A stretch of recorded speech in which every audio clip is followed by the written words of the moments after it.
YouTube channel does not promote any violent, harmful, or illegal activities.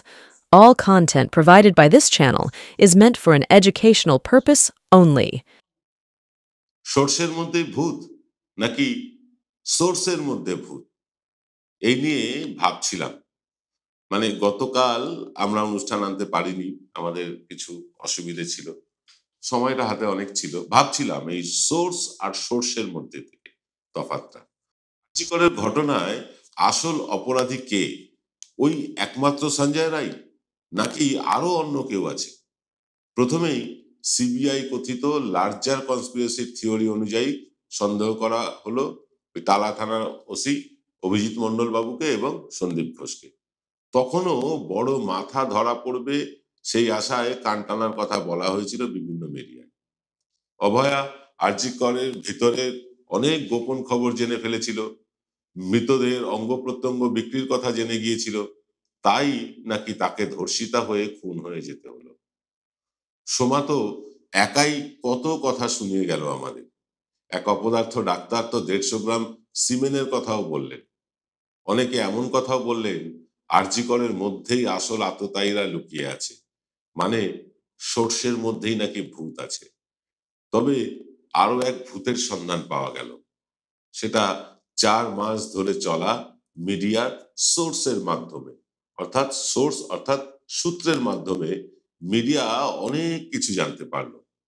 তা আমাদের জানিয়ে বাজার গরম করা হলো, মোটা মুনাফা কামিয়ে নিল মিডিয়া। তারপর চার্জশিট পেশ হতেই আমরা দেখলাম সব ফক্কা। মিডিয়া আমাদের বোকা বানালো। আসুন সেই সোর্সের ব্যাপারেই বা সোর্সের ব্যাপারেই আজ কয়েকটা কথা বলব। মিডিয়ার ভাষায় সোর্স বা সূত্র অনেক রকমের। প্রথমেই হচ্ছে নির্ভরযোগ্য সূত্র বা মোস্ট রিলায়েবল সোর্স, আর একটা হচ্ছে সাধারণ সূত্র।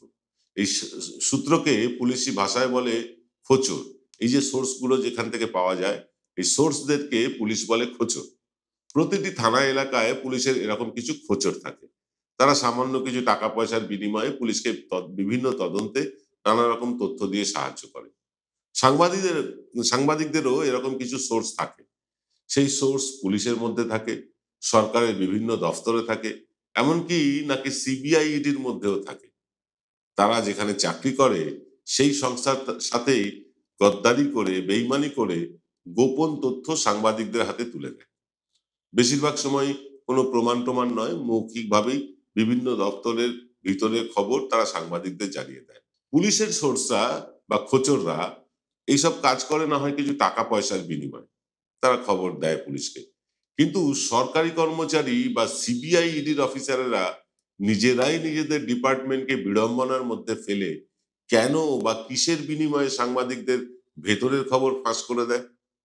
সিবিআই বা ইডির অফিসারেরা কি ধরনের খবর ফাঁস করে তার খোঁজ খবর নিচ্ছিলাম। নেতাকে সিবিআই বা ইডি জিজ্ঞাসাবাদের জন্য ডেকে পাঠালো, হয়তো অনেক সময় সেখানে ইন্টারোগেশনের সময় বা জিজ্ঞাসাবাদের সময় তার ত্রিসীমানায় সংশ্লিষ্ট অফিসাররা ছাড়া মাছিকেও বলতে দেওয়া হয় না। তবে নেতা আমতা আমতা করলেন নাকি ফুল কনফিডেন্সের সাথে উত্তর দিলেন, সবকিছু সাংবাদিকেরা কয়েক কিলোমিটার দূর থেকেই মুহূর্তের মধ্যে পেয়ে যান। ব্রেকিং নিউজ হিসেবে টিভি চ্যানেলগুলো সেগুলো দেখায়ও।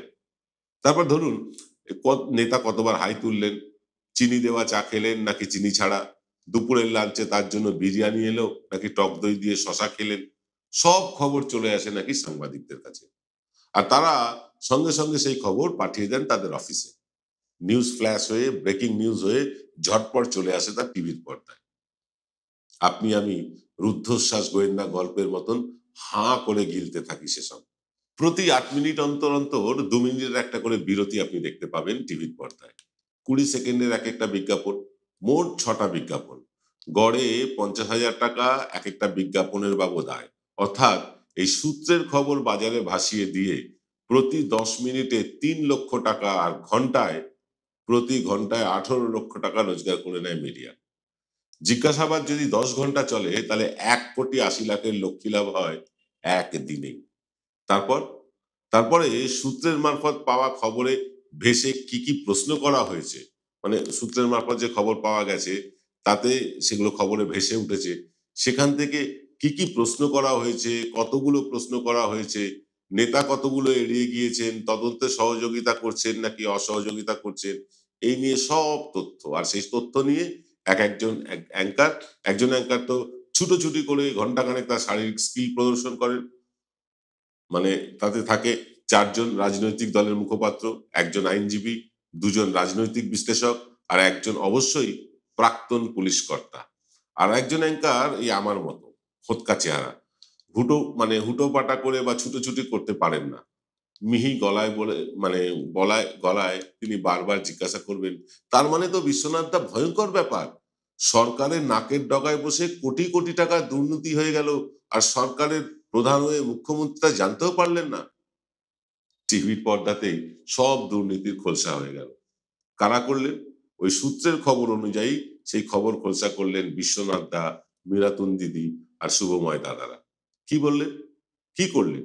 ওই সূত্রের পাওয়া খবরের মাধ্যমে তারা এমন বিশ্লেষণ করে দিলেন, মিডিয়া ট্রায়াল শুরু হয়ে গেল। পরে যখন সিবিআই বা ইডি আদালতে কেসের বর্ণনা দিলেন, তাতে দেখা গেল ওই সোর্সের মাধ্যমে টিভি যে খবর দেখিয়েছিল সবটাই ঢপের চপ। মাঝখান থেকে আপনি ইন্টারনেটের ডেটা বা ইলেকট্রিসিটির বিল পুড়িয়ে গো গ্রাসে গিলে গেলেন সেই সব গালগপ্প।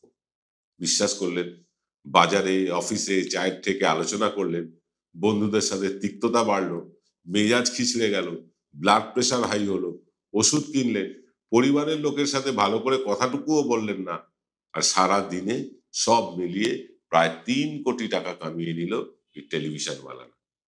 তবে সিবিআই বা ইডি আদালতে চার্জশিট দিলেই সবকিছুর জবনিকা হয় তা নয়।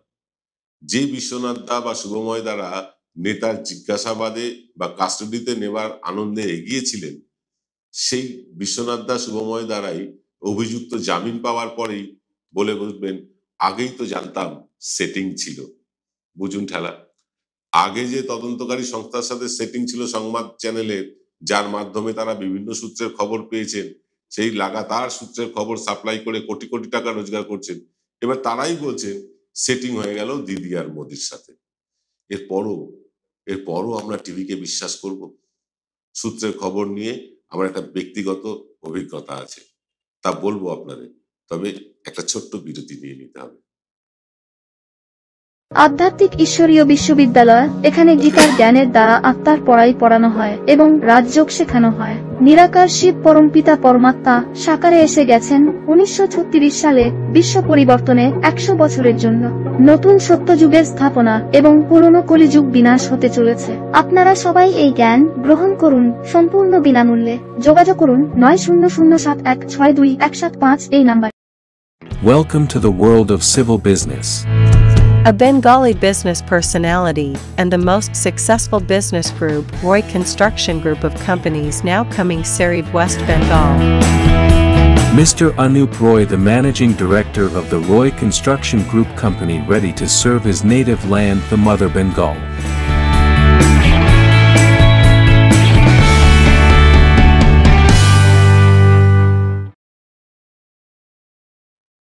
তখন অভিষেক বন্দ্যোপাধ্যায়কে ঘন ঘন ইডি সিবিআই থেকে ডাকা হচ্ছিল। তাকে ঘন্টাখানেক, ঘন্টা 10, ঘন্টা 12 জিজ্ঞাসাবাদ করা হচ্ছিল। আর টেলিভিশনে বারবার ব্রেকিং নিউজ আসছিল, সূত্রের মারফত জানা গেল অভিষেক বন্দ্যোপাধ্যায়ের জন্য বিরিয়ানি আনা হয়েছে, এই মাত্র খবর পাওয়া গেল, সূত্রের মাধ্যমে আমরা পেলাম খবর, এই প্রশ্ন করা হয়েছিল, এইসব দেখছিলাম। পরপর 2টো জিজ্ঞাসাবাদ আমি শুধু নজর করে গেছি, দেখে গেছি।